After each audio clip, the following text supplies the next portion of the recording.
It all started with the sound of tires crunching over gravel, a noise that had become far too familiar on the quiet mornings at Willow Creek Farm. The farm sat at the edge of a small suburban development, a place where tidy lawns met sprawling fields. For generations, the property had belonged to the Miller family. It was quiet, self-sufficient, and far enough from the city to keep its peace. Or at least, it used to be. The trouble began when the HOA expanded. The suburban development, once small and neatly contained, had started to creep outward. New homes went up, fences extended, and boundaries blurred. Somewhere in that expansion, a small dirt road that led through the corner of the Miller property became a convenient shortcut for the neighborhood. It wasn't a public road. It was private farmland. But convenience has a way of tempting people. At first it was just a few cars, a couple of joggers taking the path to cut their route in half, or parents in SUVs trying to shave a few minutes off their school drop-off routine. It was irritating but manageable, until she arrived. Her name was Marjorie Haskins, though most people just called her Karen, behind her back, of course. She was the newly elected president of the Willow Creek Homeowners Association, and she wore the title like armor. Her reputation for meddling was well known, the type to leave passive-aggressive notes about trash cans, demand uniform mailbox colors, and threaten fines for lawns being 2 inches too tall. But what made her truly infamous was her obsession with order, and to her, that dirt path across the farm, the one cutting through private property, was simply the natural extension of the HOA's road network. She started using it daily, driving her spotless white Lexus through the Miller's gravel road like it belonged to her. It wasn't just the intrusion that grated on Samuel Miller, the current owner. It was the arrogance. She waved at him as she sped by, as if doing him a favor by patrolling the area. The tire tracks tore up the path, spraying mud and scattering stones. Sometimes, she even brought guests, leading convoys of HOA board members through his land, claiming she was inspecting encroachment issues. Samuel tried to be polite at first. He put up a private property sign. It was torn down within a week. He set up a gate. She demanded he remove it, citing easement rights, which she had absolutely no claim to. Every time he tried to reason with her, she would smile that thin, superior smile and talk about community cooperation. Things escalated when she began filing complaints against him. Letters started arriving in his mailbox. Official HOA notices, absurdly worded accusations that his fencing style did not meet community standards and that his livestock posed a visual hazard to nearby residents. He wasn't even part of the HOA. His land predated the subdivision by decades. That's when Samuel realized this wasn't about the road. It was about control. The final straw came one rainy afternoon. Samuel had been out by the barn, repairing a drainage line when he heard a sharp crack, followed by the unmistakable sound of skidding tires. He turned to see Marjorie's Lexus spinning through the mud, wheels kicking up brown water, as she tried to navigate the slick gravel road. She'd cut too close to the fence line, and one of her tires had blown on a piece of rusted equipment left near the path. Instead of apologizing, she stormed out, drenched and furious, pointing a manicured finger in his direction. The next morning, she returned, this time with 2 HOA board members and a clipboard. They took photos, made measurements, and loudly declared that the road would be maintained by the HOA from now on. It was absurd. She was trying to annex part of his farm. Samuel stayed calm, but inside, frustration boiled over into something colder. Resolve. He wasn't going to let this woman trample over his property, literally or figuratively. He started documenting everything. Every tire track, every encounter, every letter. He installed a trail camera near the road and saved each image that captured her trespassing. But what he planned next wasn't just documentation. It was defense. That night, he went into the old tool shed behind the barn. The rain tapped against the tin roof as he pulled out a heavy wooden crate, covered in dust. Inside, beneath a pile of old chains and parts, were 2 long, spiked steel strips. homemade tire deflation devices he'd used years ago to protect his farm equipment from theft during a rash of break-ins. He hadn't needed them in years, but now as he brushed off the rust and checked the bolts, a grim satisfaction took hold. He didn't plan to hurt anyone. The spikes were designed to stop vehicles, not destroy them. But he figured, if someone ignored all the warnings, all the signs, all the fences, well, actions had consequences. He'd give her one more chance, one more warning, and if she crossed that line again... The next morning, Samuel erected a new gate at the entrance of the dirt road. This time he added 2 massive private property signs, one on each side, and just below them, smaller but clear, "Trespassers will be stopped." It was bold. Maybe too bold, but necessary. By evening he sat on his porch, coffee in hand, watching the sun dip behind the pines. For the first time in weeks he felt a sense of calm. Maybe, just maybe, she'd gotten the message. Then he heard it. The distant purr of an engine. Slow at first, then louder, deliberate. Through the tree line, a flash of white. The Lexus. Marjorie hadn't just ignored the signs. She was driving straight for the gate. Samuel set down his coffee and stood. His pulse quickened. He watched as the car rolled up, paused briefly, then accelerated. The sound of tires spinning on gravel filled the air as she rammed the gate, the metal creaking under the force, and pushed through. The gate swung open violently. She was on his land again. Samuel's jaw clenched. Enough was enough. He walked toward the barn, the fading light casting long shadows over the fields. Inside, the metal spike strips waited, gleaming faintly under the single hanging bulb. He picked them up, feeling the weight in his hands. If she wanted to keep driving through his farm, she'd find out exactly what that meant. The next morning began with a silence that was almost suspicious. The air was still, the sun climbing lazily over the tree line, and the distant sound of birds echoed faintly across the pasture. Samuel Miller sat on his porch again, coffee in hand, eyes scanning the long dirt path that wound its way through the edge of his property. The new gate hung crooked where Marjorie's Lexus had rammed through it the day before. Mud still splattered the wood posts, and a few shards of her car's bumper lay scattered like broken shells along the gravel. But today, the road was empty. No engines, no tire tracks, no HOA president on a self-appointed patrol. Samuel almost let himself believe that maybe, just maybe, she'd learned her lesson. Maybe she realized she'd gone too far this time. But deep down, he knew people like her didn't back down. They doubled down, especially when their ego was involved. He gave it a day, then another. Each morning he watched. Each afternoon he inspected the ground for fresh tracks. For 48 blissful hours the road stayed untouched. And then, on the third day, he found the proof he'd been expecting. A set of tire marks, still fresh, cutting straight across the muddy section of the path. She was back. No witnesses, no announcement, just silent defiance. Marjorie Haskins had decided that rules, property lines, and private ownership meant nothing to her. Her shiny white SUV had carved twin scars into the road, splattering mud onto his fence posts and leaving deep ruts in the soft earth. Samuel's patience finally broke. He'd tried civility. He'd tried warnings. He'd even rebuilt the gate twice, only for her to destroy it again. Every act of defiance from her wasn't just trespassing, it was a declaration of dominance. A statement that his land wasn't his anymore, but part of her HOA fiefdom. That night, under the faint glow of a lantern in the barn, he unboxed the spike strips. They were heavy, steel, and simple in design. Flat panels lined with pointed teeth meant to stop, not destroy. He'd used them decades ago when thieves were stealing farm equipment, and they had worked perfectly. He wiped the dust from the metal and oiled the hinges where they folded, checking each spike carefully. The craftsmanship was crude but effective. He didn't want to cause damage. He didn't want revenge. What he wanted was for the message to sink in. Trespassing had consequences. So just before dawn the next morning, he carried the strips down to the road. The sky was painted in deep blue and gray hues, the kind of quiet hour where the world still felt half asleep.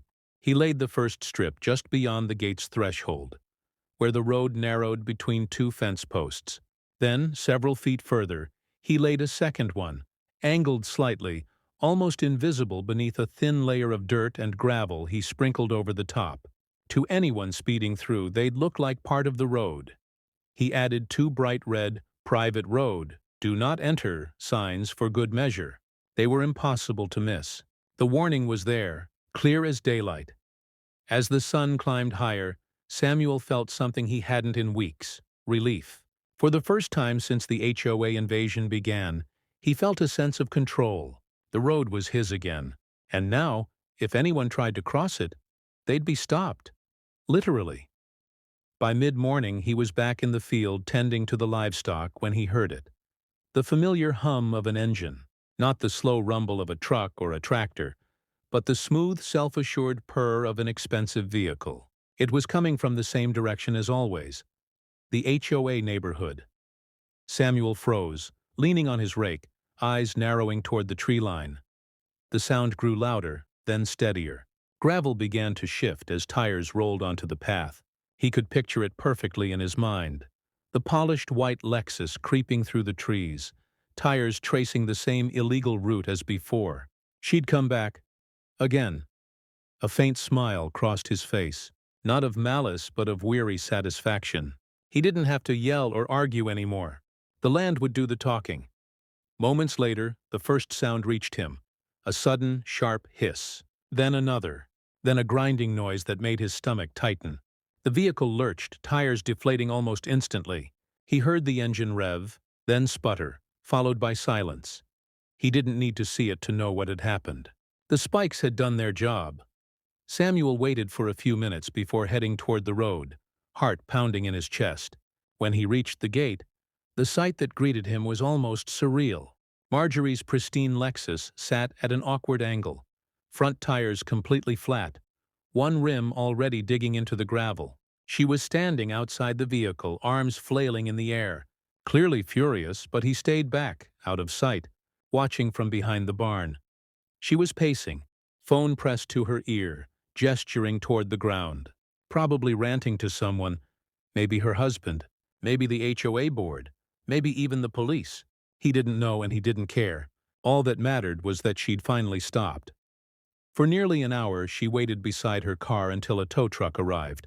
The driver took one look at the spikes and hesitated before pulling the vehicle up onto the flatbed. Samuel could almost hear the conversation from afar. The incredulous tone, the blame, the insistence that she was in the right. But the driver seemed unconcerned. He loaded the car and drove off, leaving behind only the faint smell of burnt rubber and a few shards of metal embedded in the dirt. When the road fell silent again, Samuel stepped out from behind the barn and inspected the scene. The spike strips were scuffed but intact. He collected them, cleaned them off, and carried them back to the shed. The job was done. Or so he thought. That night, under the calm blanket of darkness, his sense of peace returned. For once there were no engines, no voices, no harassment. The farm was quiet. He thought maybe, finally, she'd learned her lesson. But people like Marjorie didn't learn lessons. They plotted revenge. The following morning, a new sign appeared at the edge of his property. It wasn't his. A tall white post with the HOA emblem stood defiantly beside the road, with a laminated notice stapled to it. It read, "Notice of violation, unauthorized road hazards. Property owner subject to penalties and legal review." She'd actually done it. She'd filed an official complaint against him. Over the next few days, the harassment escalated. Letters, phone calls, and even a visit from a so-called HOA compliance officer showed up at his door. They demanded he remove all dangerous obstructions from the shared access way, citing made-up community bylaws that didn't apply to his land. It was absurd. He tried to explain again that his property wasn't part of the HOA, that the road was privately owned and had been for decades. But the woman at the door just nodded stiffly and said she would note his non-compliance. Samuel knew what was happening now. This wasn't about convenience anymore. It was war. And if the HOA wanted a fight, they were going to get one. He wasn't going to just defend his land this time. He was going to expose them. By the time the sun rose the next morning, Samuel already knew that the situation had shifted from nuisance to full-blown hostility. The spike strip incident had humiliated Marjorie, and humiliation was something she could not abide. For a woman whose identity revolved around control, the idea of being outsmarted, especially by someone she deemed beneath her, was intolerable. Her retaliation came swiftly, wrapped in bureaucratic arrogance and a flood of paperwork. The first envelope arrived 2 days later, a thick, official-looking letter bearing the HOA's emblem. It contained a formal notice accusing Samuel of creating unsafe conditions and violating community safety standards. It threatened fines, legal action, and even property review, whatever that meant. It was laughable. The HOA had no jurisdiction over him.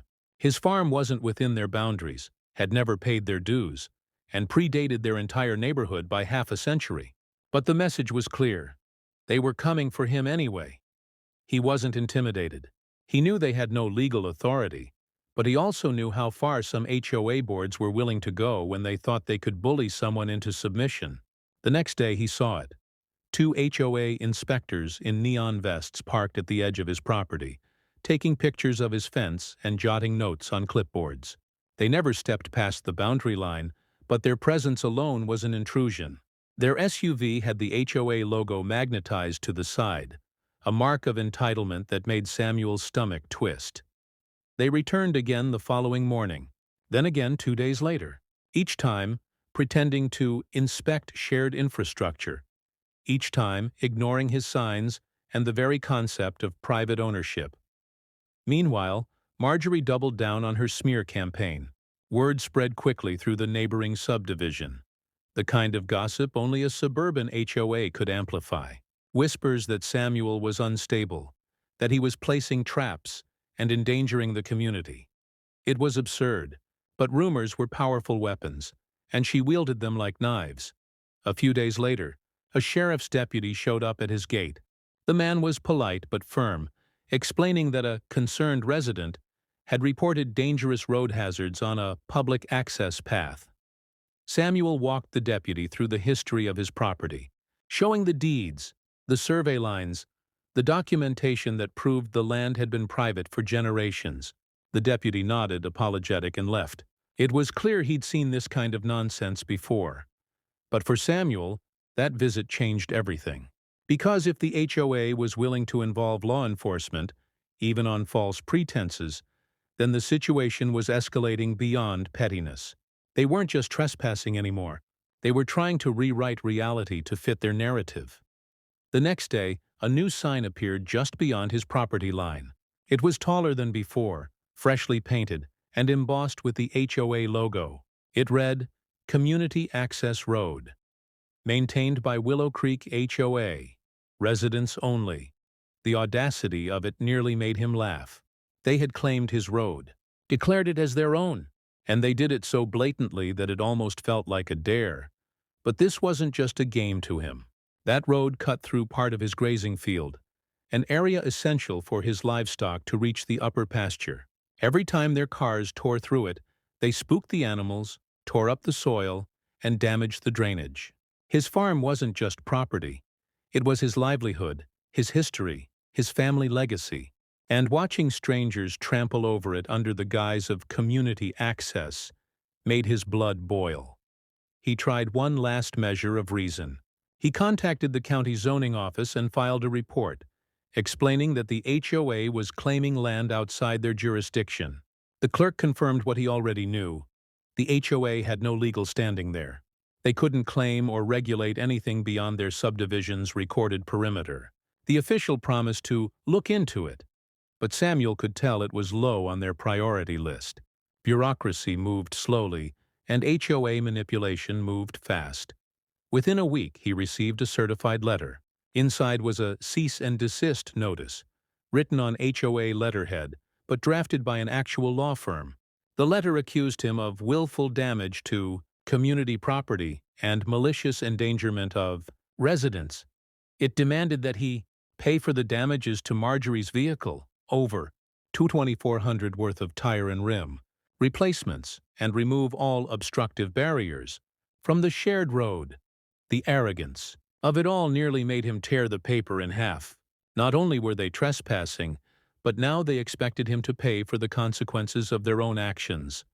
But Samuel wasn't the kind of man who acted out of anger. He'd been through droughts, storms, market crashes, things far tougher than HOA politics. So instead of lashing out, he planned. He gathered evidence. He printed every photo from the trail cameras. He dug out the property maps that clearly marked the road as part of his land, deeded since before the HOA even existed. And then, just for good measure, he installed 2 additional cameras along the road, high-quality ones with night vision and time-stamped recording. For days, he said nothing. He worked the farm as usual, feeding livestock, repairing fences, and staying quiet while the HOA fumed in the background. He knew that people like Marjorie thrived on confrontation, and his silence would drive her mad. Sure enough, it did. Late one afternoon, as the sun began to set, he saw her SUV again. Not just hers this time, 3 vehicles in total. The entire HOA board had arrived. They parked at the edge of the property and began setting up bright orange cones, marking the road as if they were preparing for construction. They had clipboards, cameras, and measuring tools, acting like officials on an inspection. From a distance, Samuel watched, hidden behind the old oak tree near his barn. They were taking photos, measuring the width of the road, and placing small flags along the edge, probably trying to make it look like an HOA maintenance project. The absurdity of it was almost comical, but he didn't interrupt. He let them dig their own hole. The following morning, he sent a detailed report to the county office, complete with photos, timestamps, and video evidence of trespassing and property damage. He attached copies of the fake community access signs, the unlawful notices, and even the bogus law firm letter. By the end of the week, he had a reply. The county inspector would visit in person. That single sentence brought him more satisfaction than anything else. Because once the county got involved, things would become very real for the HOA. The law might move slowly, but when it did, it hit hard. Still, the tension only grew thicker. Marjorie's car hadn't returned since the spike incident, but her influence had spread like wildfire. Neighbors from the subdivision began to glare as they drove past his property line. Some even tossed trash bags or beer cans into his ditch in petty retaliation. It was clear that she'd painted him as a villain, a dangerous, uncooperative recluse. But Samuel didn't care about their gossip. He cared about justice. That weekend, he saw the county vehicle pull up, a white pickup with a green seal on the door. The inspector, clipboard in hand, spent nearly an hour walking the road, comparing maps, and shaking his head at the misplaced HOA signs. He didn't need to say much. His expression said it all. The HOA had crossed a legal line. And though Samuel didn't know it yet, the events of that inspection would trigger something far larger than a property dispute, because once the county sent their report, once the official paperwork confirmed the HOA had been operating outside their jurisdiction, the HOA's illusion of authority would begin to crumble. But before it could, Marjorie would make one last desperate move, a move that would turn this Cold War into an open battle. When the county inspector finished his evaluation, Samuel had expected a quiet resolution, maybe a stern warning sent to the HOA, perhaps a few fines, and finally some peace. But what he didn't anticipate was the chain reaction that one simple inspection report would set off. The inspector had been methodical, taking photos of the misplaced HOA signs, the cones, and the tire marks from vehicles trespassing on private property. He had compared survey maps and boundary records, all of which clearly showed that the road in question belonged entirely to the Miller farm. There was no community access route, no shared easement. The HOA had fabricated it out of arrogance and entitlement. By the following week, the county's findings were finalized. The report was unambiguous. The road was private agricultural land, and the HOA had no authority, jurisdiction, or legal right to use, maintain, or modify it. Furthermore, their attempt to install signage and perform work there constituted unauthorized interference with private property. The county mailed a copy of the report to both Samuel and the HOA office, and just like that, the power balance shifted. For Samuel, it was vindication. For Marjorie, it was humiliation on an entirely new level. When the HOA board received the notice, it was said that their emergency meeting lasted nearly 3 hours. Residents later recalled seeing Marjorie pacing furiously in the community clubhouse, waving the document in her hand as if it were a personal attack. In her mind, this wasn't a legal correction. It was a betrayal, a public embarrassment that threatened her precious reputation as the protector of Willow Creek Estates. But Marjorie wasn't the type to admit defeat. Instead of accepting responsibility, she doubled down. Within days, she began telling residents that the county report was inconclusive and that further legal clarification was being sought. She framed Samuel as an obstructionist, a man refusing to cooperate with the community and endangering families by blocking an emergency access road. The spin was predictable, but it worked. More residents began showing up near the property line, pretending to take walks but really just inspecting his land. He could feel their stares, the judgment in their expressions. Cars slowed down when they passed his farmhouse. Windows rolled down just enough for whispers to travel. The HOA's rumor machine was working overtime. Still, Samuel stayed calm. He had the truth on his side. And more importantly, the law. He continued documenting everything, keeping meticulous records of each incident. He even backed up his camera footage online, just in case something mysterious happened to his files. For nearly a week, things were quiet. The HOA's vehicles stopped coming through. The road stayed empty, and the air began to feel peaceful again. He thought maybe, just maybe, this was the end of it. But Marjorie wasn't finished. A few days later, Samuel woke to the sound of heavy machinery. It was faint at first, but unmistakable. The rumble of diesel engines and the clanking of metal.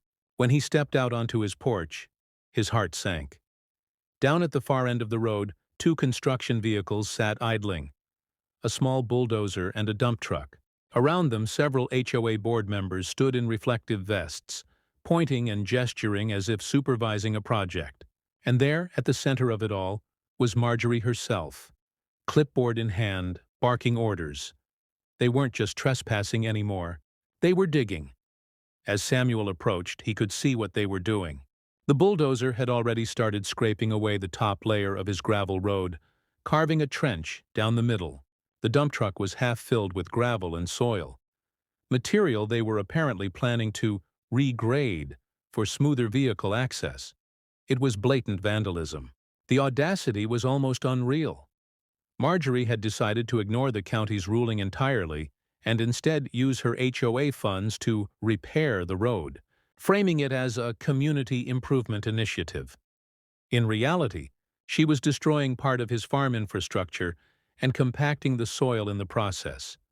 Samuel called the county office immediately, reporting unauthorized construction. They promised to dispatch someone, but by the time an enforcement officer arrived, the damage had already been done. The road was torn apart, deep ruts carved through the gravel, and several fence posts knocked down by the bulldozer's careless turns. The officer issued an immediate stop order, ordering the HOA to cease all activity pending investigation. But that wasn't enough. The destruction was visible, undeniable, and expensive to repair. This time, Samuel decided to take it further. He filed a formal complaint for trespassing, property damage, and illegal construction. With the county's previous findings in his favor, the process was straightforward. The sheriff's department opened an official case, and subpoenas went out within days. When word reached the HOA board, panic set in. Most of the members hadn't realized how serious things had become. Many were just suburban volunteers, retirees or working parents who thought they were helping maintain the neighborhood. Now they were being named in a criminal complaint. And at the center of it all, Marjorie's name was listed as the primary instigator. Witnesses described her fury. She blamed everyone but herself, insisting that the HOA's actions were justified, that Samuel had provoked her, that she had community safety in mind. but her grip on the board began to crack. Several members resigned, not wanting to be dragged into her personal vendetta. The HOA's once formidable power structure began to splinter, and still, she refused to back down. One evening, as the sun dipped below the horizon, Samuel noticed something strange on his security feed. A single car had stopped near the edge of the property, Marjorie's Lexus. She stepped out, flashlight in hand, scanning the field like a thief in the night. For nearly 10 minutes, she wandered near the edge of the road, taking photos of the damaged area, perhaps trying to gather evidence for a counterclaim. But what she didn't realize was that every movement was being recorded by Samuel's cameras, complete with timestamps and high-definition clarity. The next day, he submitted the footage to the sheriff's office. It was the final piece they needed. A week later, an official notice was issued to the Willow Creek HOA and its president, Marjorie Haskins, demanding immediate cessation of all activities on private property and warning of impending legal action. The notice outlined possible civil penalties and restitution for damages caused to Samuel's farm. For most people, that would have been the end. A moment of reckoning, a time to step back and accept the consequences. But not for her. Instead, Marjorie decided to stage a spectacle. She organized an emergency community meeting, calling every homeowner to the clubhouse. There, she presented her version of events. A distorted tale painting. Herself as the victim of an unreasonable farmer who attacked her car and blocked a community safety road. She displayed carefully cropped photos, leaving out the parts that showed her trespassing or the county's ruling. The meeting was heated. Some believed her, others didn't. The cracks in her influence widened. Residents began asking questions, demanding proof, and several even pointed out the official documents circulating online that contradicted her claims. For the first time, her authority was slipping. But even as her control unraveled, she made one last desperate decision. One final act of defiance that would ensure the conflict reached its breaking point. Because the next morning, when Samuel woke up, he saw something new. A fresh layer of bright orange paint sprayed across his road in massive block letters. It read, "Community Road. Trespassers will be reported." She had come back, and this time, she wasn't just ignoring the law, she was declaring war on it. By the time the orange spray paint appeared across Samuel's gravel road, the conflict had transformed from a simple boundary dispute into something much uglier.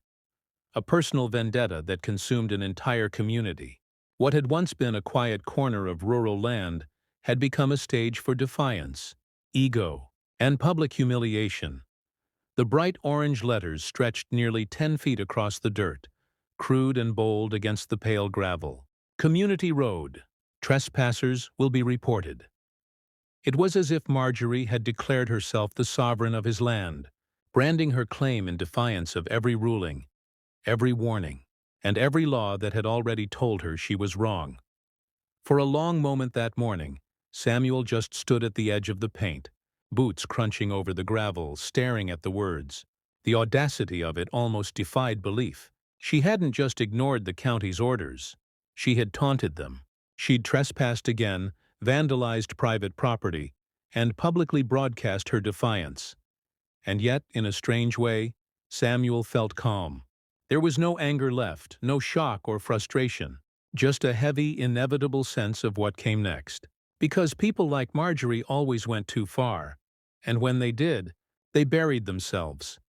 He documented everything: the paint, the tire tracks leading up to it, the time-stamped footage from his cameras showing her Lexus pulling up in the middle of the night, headlights illuminating the road as she sprayed the words with quick, furious strokes. He submitted it all to the sheriff's department the next morning, and this time, there was no hesitation. The evidence was overwhelming. Within 48 hours, the county sheriff personally contacted the HOA, citing multiple violations: trespassing, vandalism, and interference with private property. A formal cease and desist order was delivered to Marjorie's home, and she was instructed to appear for questioning. The HOA board was served as well, each member reminded that their organization held no legal jurisdiction over Samuel's farm.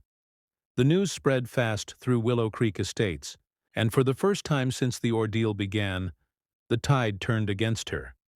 Residents started to question everything they'd been told. The truth, once whispered, now surfaced in full view. The county documents, the sheriff's reports, and even the photos Samuel had provided of the destruction caused by her unauthorized construction project. The story took on a life of its own. Someone leaked the sheriff's order to a local community forum, and within hours, the post was shared dozens of times. What had been a private feud was now a public scandal. Neighbors who once rallied behind Marjorie began to distance themselves. Some called for her resignation, while others demanded a financial audit of HOA funds after learning that money had been used to hire the bulldozer that damaged Samuel's land. The once tight-knit HOA board fractured into factions, those loyal to Marjorie and those desperate to protect themselves from the fallout. Meanwhile, Samuel kept to his daily routine. He didn't gloat, didn't retaliate. He simply maintained his property, fixed the damage, and waited. He had learned long ago that when someone like Marjorie started falling apart, it was best to let gravity do the work. But Marjorie wasn't ready to accept defeat. Her pride wouldn't allow it.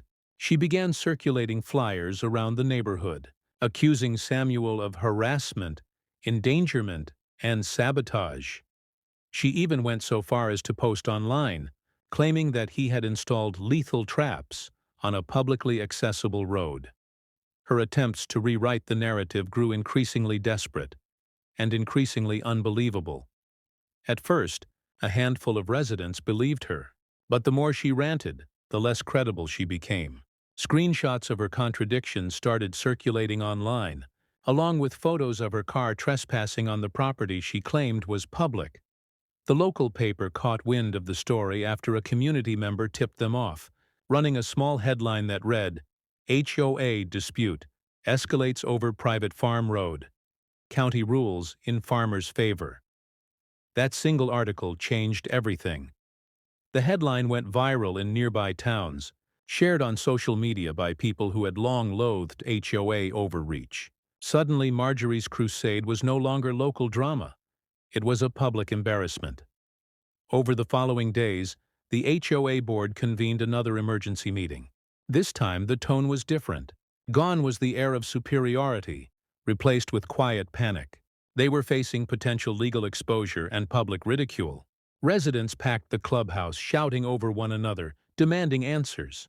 They wanted to know why their dues were being used to wage a war against a private citizen, why the HOA president had defied county orders, and why their neighborhood's name was now trending online for all the wrong reasons. When the shouting subsided, the decision came swiftly. A vote of no confidence was held, and by a narrow margin, Marjorie was removed as HOA president, but her fall from grace didn't stop her obsession. Even after being ousted, she continued to push her narrative online, claiming she was the victim of a smear campaign. She accused Samuel of editing footage, of bribing county officials, even of sabotaging his own road for sympathy. Her rants grew erratic, filled with contradictions and paranoia. And then, one night, she made her final mistake. It was just past midnight when Samuel's security system pinged an alert. Motion detected near the same road. He opened the live feed on his phone and saw it. Marjorie's Lexus parked in the shadows, headlights off. She stepped out carrying a crowbar. Her movements were frantic, unsteady. She was tearing at the fence posts, yanking them down one by one, muttering to herself as she worked. He didn't confront her. He didn't need to. He simply recorded. When the sheriff's deputies arrived 20 minutes later, they found her still there, disheveled, furious, ranting about reclaiming public land. They detained her on the spot for trespassing and destruction of property. The image of her standing in the flashing red and blue lights, mud splattered across her once pristine white blazer, became the defining picture of the entire ordeal. The following week, the story hit local news outlets in full. The article detailed everything: the repeated trespassing, the vandalism, the spike strip incident, the illegal construction, and the county rulings she ignored. The narrative that once made Samuel a villain had completely flipped. Now he was portrayed as the patient, wronged property owner who had endured months of harassment from a power-drunk HOA president. The fallout was swift. The HOA faced a formal investigation into its financial practices, with multiple resignations following soon after. Marjorie herself faced misdemeanor charges and civil penalties, and though the legal consequences were relatively minor, the public humiliation was total. Her reputation was shattered, her influence gone, her image forever associated with a failed crusade. As for Samuel, the county not only reaffirmed his ownership of the land, but also installed a permanent marker along the property boundary. A small, sturdy post engraved with the words, "Private property, county registered." He repaired the damaged road, replaced the gate one final time, and reinstalled his signs. Then, for the first time in months, he watched the sun rise over Willow Creek Farm without a single interruption. The road stayed empty, the fields quiet, peace returned. But even as calm settled over his land, he knew the story wasn't truly over. Because in communities like Willow Creek Estates, there would always be another Marjorie, another person convinced that authority gave them ownership of everything they could see. The lesson, however, was simple and enduring. Respect other people's boundaries, or eventually, those boundaries will teach you the hard way.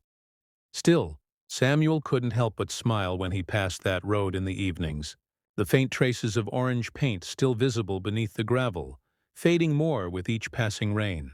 It was a reminder of what happens when arrogance meets consequences, and when quiet determination triumphs over entitlement. And in the end, the farm stood exactly as it always had, peaceful, private, and entirely his. In the months that followed Marjorie's downfall, the air around Willow Creek Estates shifted in ways no one could have predicted.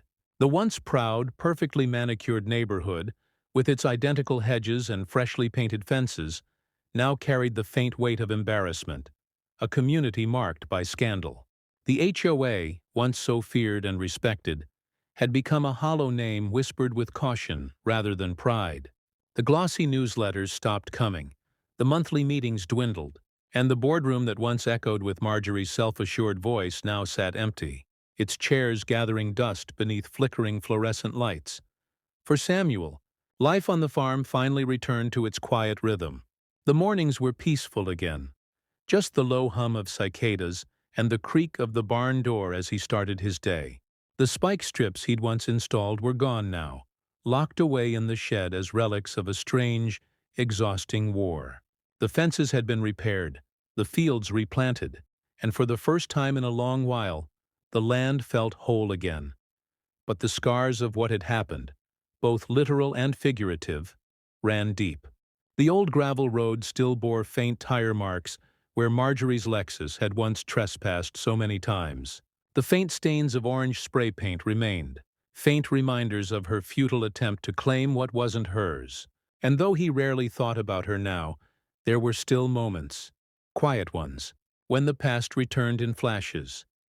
The sound of her engine roaring down his private lane, the echo of her self-righteous threats, the absurdity of it all.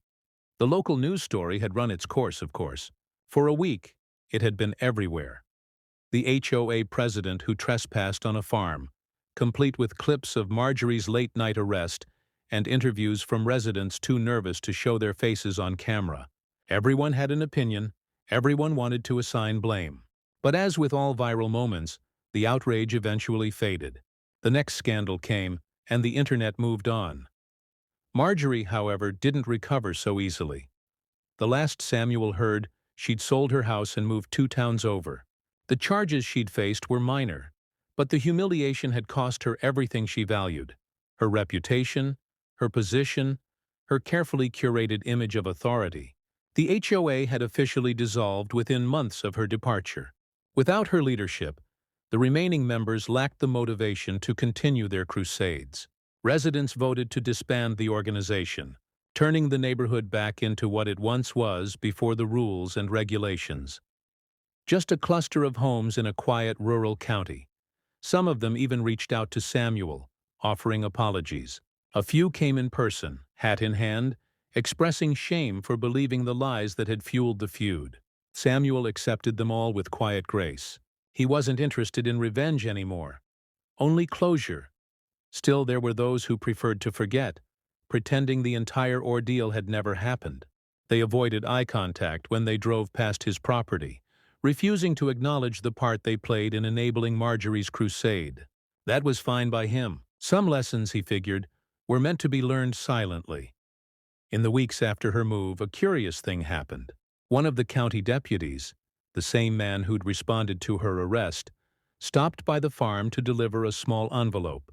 Inside was a letter, handwritten in a neat looping script. It was from Marjorie herself. The letter wasn't long, nor was it apologetic in the way Samuel might have expected. It was strange, half justification, half confession.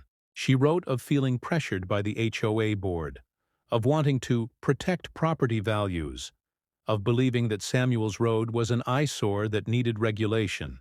But beneath the excuses, there was something else. A tone of exhaustion, of someone who'd realized too late how far they'd fallen. She ended the note with a single line that stuck with him. "I only wanted to make things better. I just forgot who they were better for." Samuel never responded. He didn't need to. The chapter had already closed. As spring rolled into summer, the farm flourished again. The crops grew tall, the livestock grazed lazily in the sun, and the once contentious road became what it was always meant to be: a quiet, private lane leading home. The county, in an effort to put the issue to rest permanently, installed a small sign at the road's entrance: "Private access, Willow Creek Farm residents only." Beneath it, in smaller print, was the county code affirming the property's ownership. It wasn't about victory anymore. It was about peace. But peace, as Samuel had learned, came at a cost. The whole ordeal had changed the way he viewed people, especially those who wrapped themselves in the illusion of authority. He'd seen firsthand how entitlement could blind a person, how the hunger for control could twist even ordinary people into something unrecognizable. Marjorie hadn't been evil, not really. She'd been proud, stubborn, and convinced she was right. And that combination, he realized, could be just as dangerous. In the years that followed, Samuel continued to live quietly on his farm. Sometimes he'd tell the story to visitors, not with anger or bitterness, but with a sort of weary amusement. It became almost a parable, a warning wrapped in a tale of small-town absurdity. "Respect boundaries," he'd say with a chuckle. "They're there for a reason." And though most people laughed when they heard about the spike strips, the late-night arrest, and the HOA's meltdown, there was always a moment at the end. A brief silence where they understood that the story wasn't just about a road or a fence or even a Karen with too much power. It was about how easily people forget that ownership doesn't equal control, and that respect can't be enforced through rules or fines. It has to be chosen. Years later, the last remnants of the HOA were gone. The sign at the neighborhood entrance, once bearing the proud words "Willow Creek Estates," had faded from the sun, the letters barely visible beneath layers of dust and age. The land beyond it, Samuel's land, thrived quietly, untouched and unbothered. Every so often, when he drove his old pickup down that gravel road, he'd catch a glimpse of the exact spot where Marjorie's car had once shredded its tires on the spikes. The memory would flicker through his mind, and he'd smile, not out of spite, but out of relief that it was over. The road had been reclaimed, but more importantly, so had his peace. And so, the story of the HOA Karen, who thought she could drive through a farmer's land, became something of a legend, retold in online forums, embellished in neighborhood gossip, and eventually turned into one of those viral tales that make people shake their heads and laugh in disbelief. But for the man who lived it, it wasn't just a story. It was a reminder that boundaries matter, that patience has its limits, and that sometimes the quietest revenge is simply watching nature heal what arrogance tried to destroy. In the end, the farm stood timeless, the fields golden under the fading sun, the road stretching on in silence, the fences held strong, the signs stood firm, And peace, real, hard-earned peace, settled like morning dew across the land. The HOA was gone. The noise was gone, and for Samuel, that was enough.